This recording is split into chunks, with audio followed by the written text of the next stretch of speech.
నరసరావుపేట శివారులోని టిట్కో గృహాలను జిల్లా కలెక్టర్, స్థానిక ఎమ్మెల్యే, మున్సిపల్ కమిషనర్, బ్యాంక్ అధికారులు పరిశీలించారు. మౌలిక వసతుల ఏర్పాటుతో పాటు బ్యాంక్ లోన్లు రానటువంటి వారికి కలెక్టర్ ఆదేశాలతో ఎస్బీఐ రీజనల్ మేనేజర్ లోన్ సదుపాయం కల్పిస్తామని హామీ ఇచ్చారు. మీ సమస్యలు చెప్పిన నాకు అది పరిష్కారం అయ్యేటట్టుగా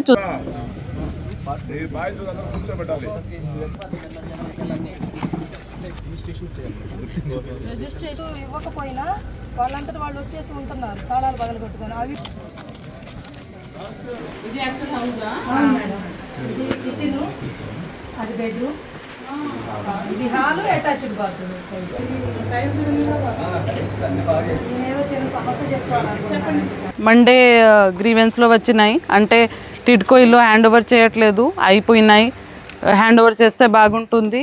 ఎమ్మెల్యే గారు కూడా ఫాలోఅప్ చేస్తున్నారు చాలా రోజుల నుంచి. కాబట్టి 23వ తేదీ 200 మంది ఇంకా ఇక్కడికి ఈ టిడ్కో ఇల్లు హ్యాండ్ ఓవర్ చేయడం జరుగుతుంది. అసలు ఈ ఏరియా చూస్తే నేను చాలా టిడ్కో కాలనీస్ చూశాను, ఈ జిల్లాలో కానీ వేరే జిల్లాలో కానీ అన్నీ చూసుకొని మీకు చెప్తున్నాను. మీ ఏరియా చాలా చాలా బాగుంది, అన్నిటికంటే బాగున్నాయి. రోడ్స్ ఉన్నాయి, శానిటేషన్ ఉంది, కన్స్ట్రక్షన్ మొత్తం అయిపోయింది, వాటర్ బాగుంది, సీవేజ్ ట్రీట్మెంట్ ప్లాంట్స్ ఉన్నాయి. ఎమ్మెల్యే గారు అంతా చుట్టుపక్కల క్లీన్ కూడా చేయించారు, మున్సిపల్ కమిషనర్ గారు చాలా చేయించారు, స్ట్రీట్ లైట్స్ పెట్టించారు. సో అన్నిటికంటే లొకేషన్ కూడా చాలా బాగుంది. ఇది ఊరికే అంతా సిటీకే దగ్గర కాబట్టి మంచి లొకేషన్. ఒకటి కోరిక, ఎవరెవరికి హ్యాండ్ ఓవర్ చేస్తున్నామో వాళ్ళు తప్పకుండా ఇక్కడికి షిఫ్ట్ అవ్వాలి. అందరూ ఇక్కడ ఉంటే మీకు సెక్యూరిటీ బాగుంటుంది. సో అదే రకంగా హ్యాండ్ ఓవర్ నా బాధ్యత, ఎమ్మెల్యే గారి బాధ్యత తీసుకున్నారు. హ్యాండ్ ఓవర్ మొత్తం అందరికీ ఇచ్చేస్తాము, వాళ్ళ చేతికి ఇచ్చేస్తాము ఇల్లు. కానీ వాళ్ళు ఉండాలి, లేదా వాళ్ళు ఎవరికి ఇవ్వాలి రెంట్లో. ఖాళీ ఉంచితే అసలు యాంటీ సోషల్ ఎలిమెంట్స్ వస్తారు బయట నుంచి. ఇంతకుముందు కూడా వచ్చినాయి కంప్లైంట్స్ కాబట్టి చెప్తున్నాను, అది ఇబ్బందిగా ఉంటుంది. అంటే కొంతమందికి బ్యాంకర్స్ నుంచి ఈ 300 పైన కేసెస్, బ్యాంకర్స్ నుంచి లోన్ రాలేదు కాబట్టి వాళ్ళు తీసుకోలేదు ఇప్పటివరకు ఇల్లు. సో అది కూడా ఈరోజు మన దగ్గర ఎస్బీఐ వాళ్ళు వచ్చారు, వాళ్ళు ఇక్కడే క్యాంప్ పెట్టుకొని ఎవరెవరికి లోన్స్ కావాలి వాళ్ళకి కూడా టార్గెట్ ఇవ్వడం జరిగింది. వీళ్ళతో పాటు ఇంకా 9 బ్రాంచెస్ ఉన్నాయి వేరే వేరే బ్యాంక్స్ది ఈ నరసరావుపేటలోనే, పట్నంలో. సో వాళ్ళకి కూడా చెప్పడం జరిగింది 300 మందికి లోన్ ఇప్పించేసి వాళ్ళకి కూడా వెంటనే ఇల్లు హ్యాండ్ ఓవర్ చేసేటట్టుగా చూసుకోవాలి. ప్రతి ఇల్లు అటాచ్మెంట్ ఇప్పిద్దాం, ఇంకో బ్యాంక్తో సంబంధం లేకుండా మనమే ఇద్దాం. వీళ్ళని చూసి ఇంకో బ్యాంక్ వస్తారు ఆటోమేటిక్గా, ఇంకో దానికి వాళ్ళని వాడదాం. మన ఎన్టీఆర్ కాలనీకి కానీ ఇంకో దానికి వాడుకోవచ్చు. అట్లా మీ దగ్గరుండి చేయాలి, బాధ్యత మీది, కమిషనర్ గారిది, డిఈ గారిది. ఎందుకంటే ఈ క్యాంపస్ మొత్తం కూడా చాలా చక్కగా చేసాం మనమే. ఈ రోడ్డు మనమే వేసాం, సబ్స్టేషన్ కట్టాం, మన గవర్నమెంట్ వచ్చిన తర్వాత ఓవర్ హెడ్ ట్యాంక్ కట్టాం, మంచినీళ్ళు ఇచ్చాం. ఇవన్నీ కూడా అసలు ప్రభుత్వంతో సంబంధం లేకుండా మా ఉమ్మడి కుటుంబ నాయకులు, కార్యకర్తలు అందరూ మేమే వెంటబడి చేసుకున్నాం. రీజనల్ మేనేజర్ గారు ఎస్బీఐ ఆయన దగ్గరుండి అటాచ్మెంట్ ఇస్తారు. కష్టమో నష్టమో ఎన్నైనా ఆయన భరిస్తా అన్నారు. మీరు ఆయన వాడుకోండి, మీ ఇష్టం. అమ్మగారు మాట్లాడిన తర్వాత మరి నేను మాట్లాడాల్సిన అవసరం ఉంది. రాజు తలుచుకుంటే ఏమవుద్ది మీకు తెలుసు కదా, అన్నకు తెలుసు. ఇక్కడ ఏదైనా కార్యక్రమాలు జరగాలంటే అక్కడికి వెళ్ళి మాట్లాడవచ్చు, రాజుగారిని మీ దగ్గర తేవచ్చు. రాజుగారిని మీ దగ్గర తేవడంతో ఆయన పని సక్సెస్ అయిపోయింది. ఇంకా మేడం గారు చెప్పిన తర్వాత నో అనే ధైర్యం కానీ అవకాశం కానీ ఎవరికీ లేదు. ఇక మొదటిది, ఇది ఒక ప్రాముఖ్యమైనటువంటి అంశం ఏంటంటే ఒక ఇల్లు సమకూర్చడం అనేది చాలా ప్రాముఖ్యమైనటువంటి అవకాశం గవర్నమెంట్కి కూడా. ఇది ఒక యజ్ఞంలో చేద్దాం దీన్ని మనం. ఒక చాలా ఇంపార్టెంట్ పని. ఇప్పుడే ఒక సోదరుడు చెప్పినాడు ఏజ్ అయిపోయింది ఎలాగండి అని చెప్పి. నా దగ్గర కూడా 2-3 ప్రపోజల్స్ పెండింగ్ ఉన్నాయని వచ్చినాయి నాకు.